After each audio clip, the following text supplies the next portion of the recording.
Alright, so learning music production on your own can feel very intimidating and daunting. Doing this myself, I know that sometimes we can feel lost. Like, what should I do today to learn and progress? Or should I focus on mixing? Should I focus on learning piano? How do I make better melodies? Or should I spend money on this online course? We don't really know because we have no one to guide us. If you don't know me yet, I've started learning music production last year and I decided to share my journey here on this channel to help you navigate your own journey too. By then I was able to figure out the best ways to learn efficiently and started to sign my first tracks to labels. All these questions and wonderings were in my head last year, so this is why today I'm sharing with you the 6 favorite exercises and practices to do to learn music production on your own. So let's get into it. Alright, so the number one practice that made me learn so fast was to follow along tutorials. And what I mean by that is that, let's say I'm watching one of those how to make future bounce in 5-minute tutorials. For me, if I watch it as I watch Netflix, it's gonna be useless. I'm not gonna learn anything. You gotta be real, you can't learn anything in 5 minutes. The way I use these tutorials is to follow along their steps. For example, if the tutorial starts by making the chords, I'm gonna stop the video,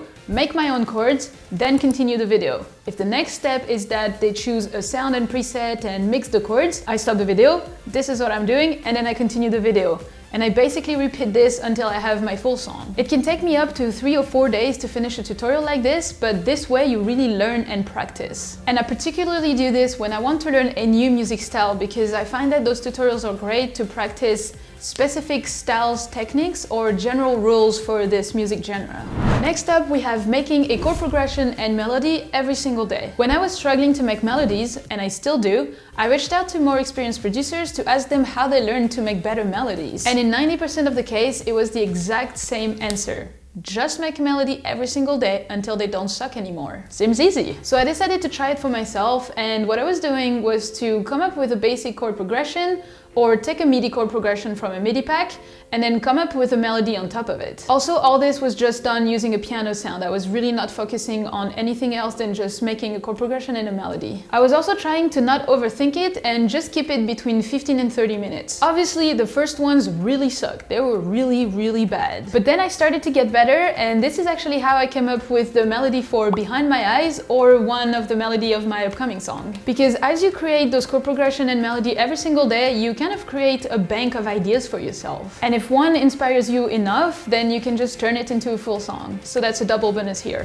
Now for the third one. You might think it's boring, but believe me when I tell you that it is extremely important. I've been talking with more experienced producers lately, and I've noticed that every time I'm talking music with them, they have songs in their minds with very specific reasons of why you should listen to them, or why they're taking this song as an example or as a reference. For example, they'll tell you, hey, you should listen to this song and listen how the chords rhythm changes in this part. Or you should listen to that song and listen how they change the piano lead sound into the actual lead sound from the melody in the build-up to tease it. And it's like, whoa. It made me realize that they analyze a lot, and every time they analyze the songs, it gives them a lot of ideas to bring new elements to their song, bring new ideas, add more variations, and this is eventually what makes them stand out from average producers. And that's basically where they get their ideas for their own songs. So the more you analyze songs, the better your music will sound and the more professional it will sound. For this, I also recommend you to have like a notebook or somewhere in your computer that you can keep all those analyses for future reference when you are working in a new idea. So next we have learning an instrument. It is technically not necessary, but if you look at all my favorite artists that I think are making the best melodic melodies that stays in your head, like Kygo or Martin Garrix, you'll see that they all have a musical background like piano or guitar. And when I see them working and coming up with chords or melodies, it is really easy for them to just mess around and come up with something that will be like very melodic and stay in your mind. So it's your choice, but I know that playing a bit of piano for me really helped me make better music. Now, one thing that I did and I really recommend is to train your ears. And for this, I'm using 2 platforms. Tone Gym for everything that is related to notes and scales and chord progression, chord recognition, and Sound Gym for everything that is related to mixing. For producers, obviously the one I recommend is Sound Gym because it makes you train your ear and everything that you would do in the DAW with fun little quick games. I'm currently making a bigger video on Sound Gym for in the next couple weeks, but it literally trains you at recognizing EQ, frequency, reverb and delay and compression, saturation, So basically everything that you do in the DAW. And the goal being to train your ear to be better at mixing and eventually achieve a more professional sound. I started using Tone Gym a year ago, even before starting YouTube and music, because I wanted to have like a musical background, like a music theory knowledge that I thought was really important before starting. And now I'm doing my daily exercises on Sound Gym every single day. It takes me like 5 or 10 minutes and I think it's really, really helpful. Because eventually I really want to learn how to trust my ears. Alright, so I know most of you would tell me that you don't have the money, and I totally get it.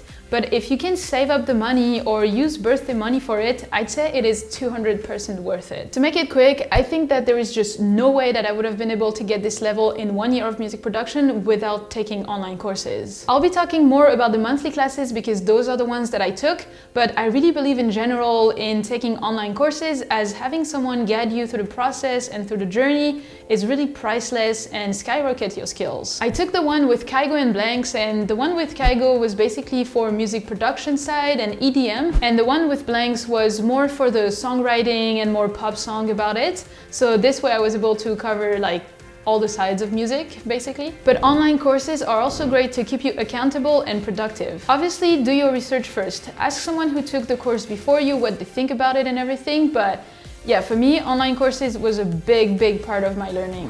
Now for a bonus tip that I could give you is to remix songs from your favorite artists. It's one that I haven't done yet, but I will very soon. I believe that it follows the third tip that I was telling you about analyzing songs. By remaking songs, you push your ear to analyze every single detail and how to achieve a better professional sound. So let me know in the comments which song do you think I should remake, and maybe I will in the next video. A useful site for this is vocalremover.org to get the acapellas from the songs you want to remake. Now, if none of the exercises pleased you, you can watch this video next where I teach you how to make a perfect build-up in 5 tips. Thank you so much for watching. I hope you found this video useful, but in the meantime, keep learning and I'll see you next week.